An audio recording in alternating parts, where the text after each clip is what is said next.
আসসালামু আলাইকুম, আপনাদের সামনে নতুন একটা ভিডিও নিয়ে চলে আসলাম। এখন আমার হাতে যেটা দেখতেছেন এটি একটি বিজলি কেবল। এটি 1.0। দেখতে থাকুন এই 1.0 কয়েল তারটা আমি কিভাবে এটা দিয়ে কাজ করি আর এটা কিভাবে বাঁধি।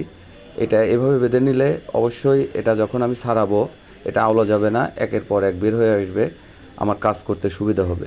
তাই আমি আগে এটা সুন্দর করে বেঁধে নিলাম। বেঁধে নেওয়ার পরে যে আমি এখন তার টানাচ্ছি, দেখতেই পাচ্ছেন ওই সাইডে যে পাইপ আছে ওই পাইপের ভিতর দিয়ে আমার এই সকল তার চলে যাবে।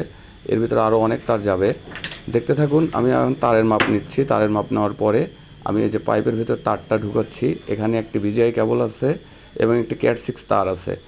এই দুটো তার মিলে এখন আমি এখানে আরও অনেক তার আছে, 4-6টা লাইট, 2টা ফ্যান এখানে কানেকশন দেব। এখানে আইপিএসের জেনারেটরের লাইন আছে। সব মিলে আমি এখন এই তারটা এখান দিয়ে বের করছি। বের করার পরে আমার সব কানেকশন দেওয়া শেষ। দেখতেই পাচ্ছেন আমি এই যে ব্রেকারটা তুলে দিলাম। ব্রেকারটা তুলে দেওয়ার পরে এখানে যে সুইচটা দেখতেছেন এটা ফ্যানের। এই 2টা ফ্যানের জন্য 2টা ফ্যান সুইচ এবং 2টা রেগুলেটর। আর উপরে যে 4টা সুইচ দেখতেছেন 4টা সুইচই আপনার প্যানেল লাইটের। আর সাইডে যে আর 3টা সুইচ দেখতেছেন এটা একটা ডিজে লাইটের আর 2টা রড লাইট।